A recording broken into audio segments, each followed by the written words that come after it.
करायचं स्मरण. जय जय रघुवीर समर्थ. श्री समर्थ कृपेने आज उत्तमाचा दिवस, वार शनिवार 21 सप्टेंबर 2024.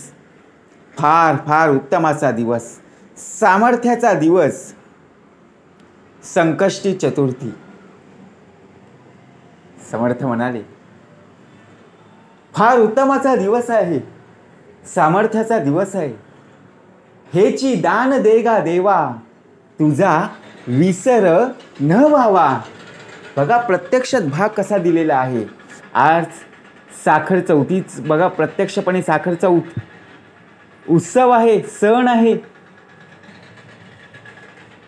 काही कांच्या इथे पाहायला गेलो, 1.5 दिवसाचं गणपती विसर्जन, 5 दिवसांचं, 10 दिवसांचं असतात. आणि आज संकष्टी चतुर्थी आहे, साखर चौथीचा गणपती. विचार करा, संकष्टी चतुर्थी फार फार उत्तमाचा दिवस आहे हो आज. प्रत्येक दिवस महत्त्वाचा असतो, सामर्थ्याचा असतो, फक्त घेणं महत्त्वाचं आहे. पण प्रत्यक्षात जर पाहायला गेलो ना,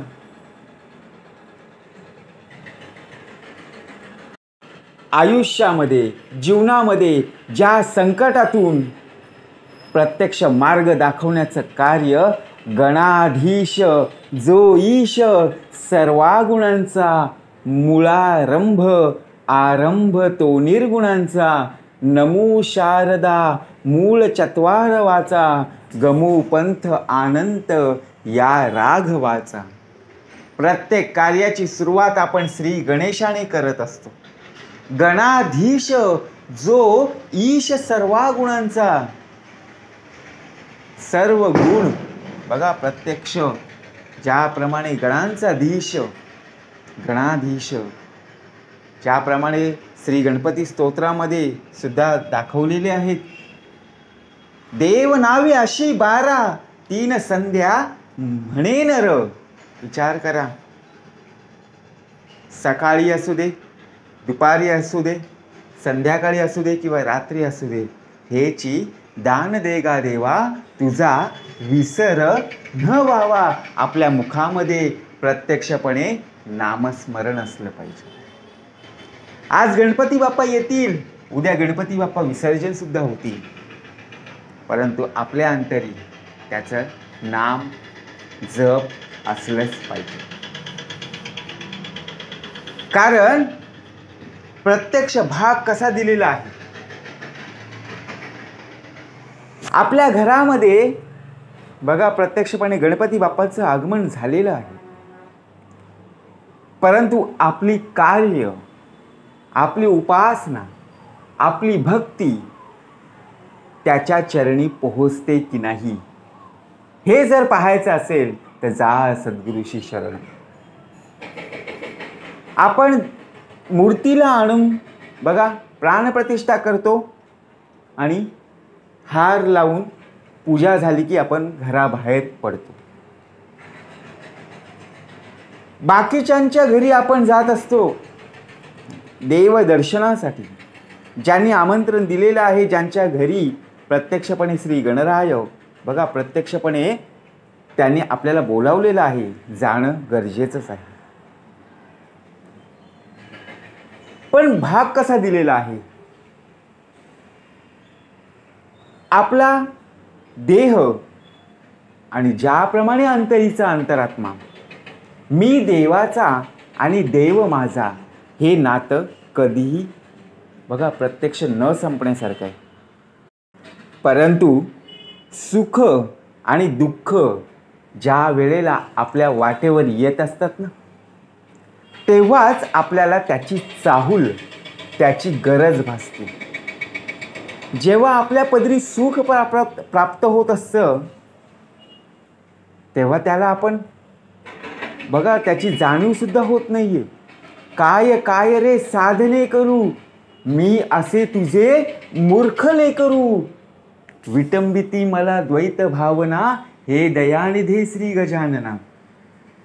का भाग दिलेला आहे.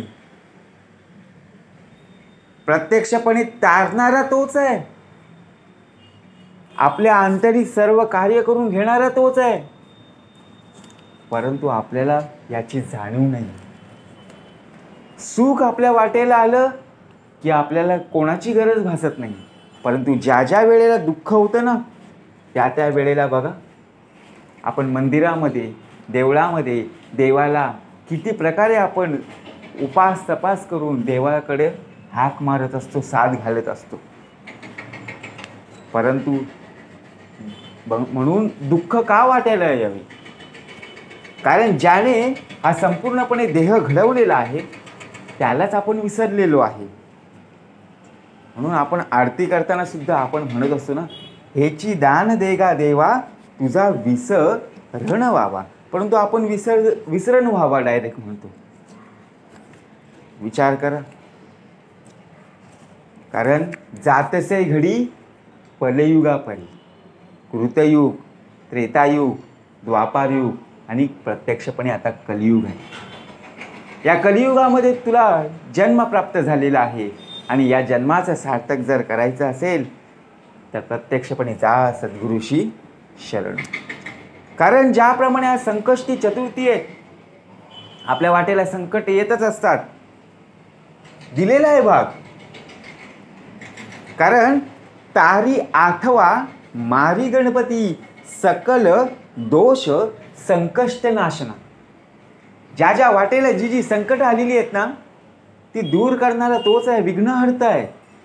परंतु आपण आरती म्हणताना सुख करता आणि दुःख हरताच म्हणतो, बरोबर की नाही? ज्याप्रमाणे दुःख हरता आहे तो,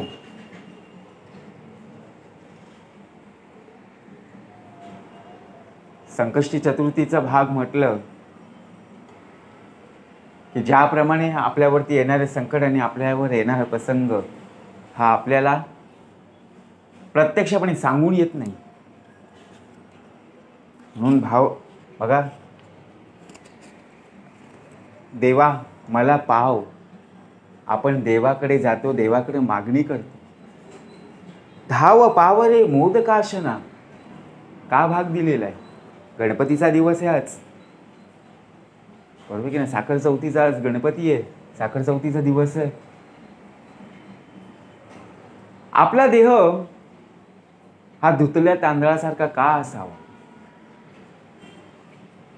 ज्याप्रमाणे साखरेची चव गोड असते त्याप्रमाणे आपल्या मुखातून येणारे शब्द आणि आपल्या मुखातून येणाऱ्या शब्दांचा दुसऱ्यांना गोडवा प्राप्त कसा होईल हे प्राप्त झालं पाहिजे. कारण आपल्या जीवनामध्ये मंगल, बघा, आपण आपल्या घराच्या उंबरड्यावर आपण शुभलाभ, दरवाजावर शुभलाभ लिहित असतो, स्टिकर लावत असतो, परंतु घरामध्ये कटकट आहे. आलेलं संकट, आलेला प्रसंग, दररोजची कटकट, यातून सुटायचं आहे, बरोबर की नाही? कारण सर्व काही नाशिवंत आहे हो. परंतु ज्याप्रमाणे बघा, आपल्याला बोलता येत नाही, परंतु ज्यावेळी आपण बोलत असतो ना त्यावेळी आपण अडखळतो. आणि अडखळलो की आपल्याला कळतं की फारसे मला बोलता नाही, पाऊले तुझी देखिली स्वयं. कारण ज्याप्रमाणे तुझे पाऊल, तुझे चरण या देहाला लागलेले आहेत, देहाकडे प्रत्यक्षपणे तुझे चरण प्राप्त झालेले आहेत, त्या तुझी ओढ या देहाला लागलेली आहे, तर बघा प्रत्यक्षपणे आपल्यामध्ये राग कधी येत नाही, कधी क्रोध जन्माला येत नाही. कारण का? कारण देह त्याचाच आहे ना. प्रभू समर्थ तू आमुचे श्री. आपल्या नसानसांमध्ये, आपल्या रक्तामध्ये, आपल्या हृदयामध्ये, आपल्या संपूर्ण शरीरामध्ये त्याचं वास्तव्य आहे. मग का म्हणून आपण जर पाहायला गेलो तर आपल्यामध्ये हे 8 विषय वासना, बघा, काम, क्रोध, लोभ, मद, मत्सर, दंभ, संशय आणि चिंता यांची जाणीव का करून घ्यावी? हे आपल्यामध्ये येताच कामा नाही. कारण शेवटचा जो श्लोक प्राप्त करून दिलेला आहे ना, कारण या विषयांमध्ये आपण खूप काही गमावून बसलेलो. दुःख या संसारामध्ये खूप, बरोबर की नाही? संसारामध्ये, प्रपंचामध्ये आपल्याला सुखदुःखही येतच असतात, परंतु कशामुळे येत आहेत तर विषयामुळे. विषय चिंतेने शोक पावलो आणि देहबुद्धीने व्यर्थ नाडलो. आपल्याला वाटतं की आपण सुखी आहोत का दुःखी आहोत हेच आपल्याला कळत नाही. आपण आलेत त्याचे दिवस घालवतो, बरोबर की नाही. म्हणून काय करा ते आत्ता करा. का सांगितले? दिवस उत्तमाचा आहे. आपण गणपती बाप्पाला बघा प्रत्यक्षपणे काय करत असतो, नैवेद्य दाखवत असतो की नाही मोदकांचा. का दाखवलेले आहेत? कारण देव कधी खात नाहीये, देव भावाचा भुकेला आहे. जयाचा भावार्थ जैसा तयास लाभ तैसा, मत्सर धरी जो पुसा तयास त्याची प्राप्त. परंतु आपण संकष्टी चतुर्थी कॅलेंडरमध्ये पाहतो कितीची आहे, चंद्रोदय कितीचा आहे. परंतु समर्थांनी सांगितलंय भाल चंद्रजी तोडी वंदना, हे दयानिधी श्री गजानना. कसा भाग दिलेला आहे, बरोबर ना. प्रत्येक महिन्यामध्ये संकष्टी चतुर्थी येत असते, परंतु आजची संकष्टी चतुर्थी खूप महत्त्वाची आहे. आज गणपती आहे, काहीकांच्या घरी 1.5 दिवसाचा असेल, काहीकांच्या घरी 2.5 दिवसाचा असेल, बरोबर की नाही. जयाचा भावार्थ जैसा, पण सामर्थ्याचा दिवस आहे. आपल्या घरी मंगलमय वातावरण असतं, आनंदाचं वातावरण असतं, परंतु आपल्या मुखामध्ये ज्याप्रमाणे आपण मिठाई म्हणून प्रसाद देतो की नाही, रव्याचा प्रसाद म्हणून बघा शिरा प्रसाद म्हणून देतो की नाही, आपण त्यावेळी पाहत नाही की आपण काय प्रसाद म्हणून देतो. केळी देतो, काकडी असेल तर देतो, लोक आनंदाने स्वीकारतात. त्यावेळी पाहत नाही काय प्रसाद म्हणून दिलेला आहे, पेढा म्हणून देतो, बरोबर की नाही. म्हणजे विचार करा, त्या हृदयामध्ये असणारा अंतरीचा अंतरात्मा, त्याचं नामस्मरण आपल्या मुखातून झालंच पाहिजे. अंत आमुचा पाहसी पुरता. का सांगितलंय? शेवटच्या अंतापर्यंत माझ्या या हृदयामध्ये, माझ्या या शरीर बघा प्रत्यक्षपणे तुझ्याच चरणी अर्पण करता यायला पाहिजे. कारण सिद्धिवल्लभ मूषक वाहन, गणपतीचं वाहन काय? मूषक, उंदीर मामा आहे. शेवटी आपण आरती झाल्यावर बोलतो की नाही, उंदीर मामा की जय. गणपती बाप्पा ज्यावेळी बघा प्रत्यक्षपणे त्याच्या चरणी कोण आहे, तो उंदीर मामा आहेच ना. पण आपल्या घरात उंदीर आला की आपण त्याला बाहेर काढतो, परंतु गणपतीचं वाहन उंदीर आहे ना. विचार करा म्हणजे काय भाग दिला असेल. ज्याप्रमाणे दुःख आले की तारणारा तोच आहे, या दुःखातून प्रत्यक्षपणे वाट मोकळी करून देणारा तोच आहे. त्याची प्रार्थना आपल्या मुखामध्ये असली पाहिजे, त्याचं चिंतन आपल्या मनामध्ये असलं पाहिजे, आणि शेवटच्या वेळी श्लोक आपल्या मुखामध्ये, ज्या वेळेला दुःख येऊ दे किंवा सुख येऊ दे, परंतु आपल्या मुखामध्ये श्लोक हा असलाच पाहिजे. प्रारंभी विनती करू गणपती, विद्या दया सागरा, अज्ञानत्व हरो निबुद्धी मती दे, आराध्य मोरेश्वरा, चिंता क्लेश दरिद्र दुःख अवघे, देशांतरा पाठवी, हे रंबा गणनायका गजमुखा, भक्ता भूतोषवी. जय जय रघुवीर समर्थ. गणपती बाप्पा मोरया, मंगलमूर्ती मोरया.